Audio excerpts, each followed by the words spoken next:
Climate Action Network South Asia is spread in 8 countries. We have 103 member organizations, all NGOs, as our network members. And we are based, South Asia comprises of 8 countries: Afghanistan, India, Bhutan, Bangladesh, Nepal, Pakistan, Sri Lanka, and Maldives. We are here in big number. We are very near to Qatar, so it's easy to come. And we are here to, of course, our members are working on various issues. For example, colleagues from Bangladesh, Bhutan, Nepal, they are focusing on adaptation, even loss and damage issue, because they have lost a lot of land, they have lost a lot of ecosystems, which was basis for their livelihood. Colleagues from India are also focusing on low carbon development, but as a return, they are also expecting that developed countries give them ambition, so that a country like India also take up emission reductions from 2020 onwards.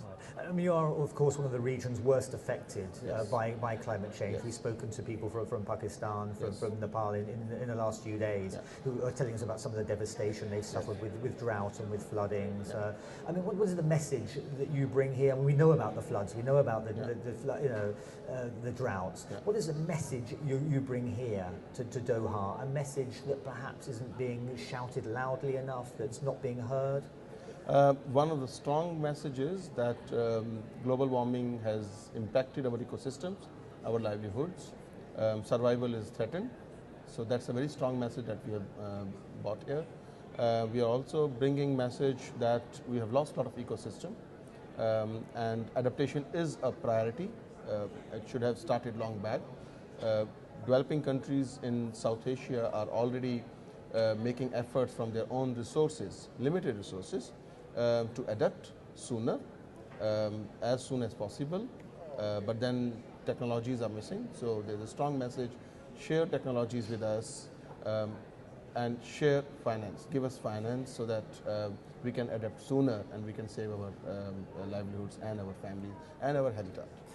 The organisations you represent are representative of civil society. Yes. Do you feel that civil society is perhaps moving faster, perhaps than the politicians are moving? Are the politicians not moving fast enough for your liking? You are right. I think this is what CAN South Asia has been able to achieve for last 10 years or so, when civil societies were focused very much country-specific policies. Now we are talking regional policies, because South Asia is a subcontinent where we do share natural resources. Electricity generated in Bhutan comes to India. Water from our water towers, which is Nepal, comes to India, Pakistan, Bangladesh. So climate change cannot be addressed without regional cooperation. That's what South Asian members have been able to achieve. Now we are a regional group, and we are working to influence climate policies at the regional level. There should be a regional agenda, which is still being framed. We are working very aggressively on that. At the national level, we are also focusing on exchange of information and experiences.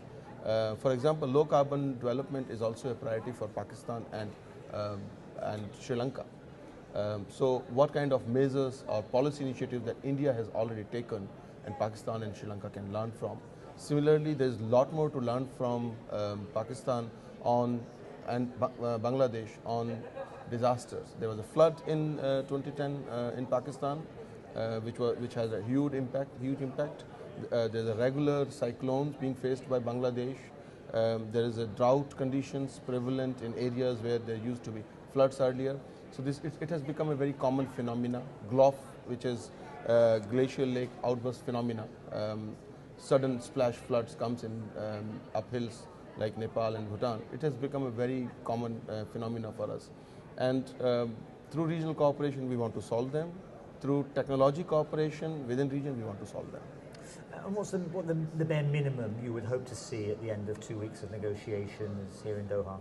Bare minimum, we would like to see, please guarantee that we don't have to adapt again and again. Please guarantee that this is the highest level of emissions that's going to happen. This kind of mistake will not be repeated in future. and please guarantee that finance and technology will come as a common society on earth, as a help or as even as a compensation in many cases in South Asian countries for vulnerable and poor people.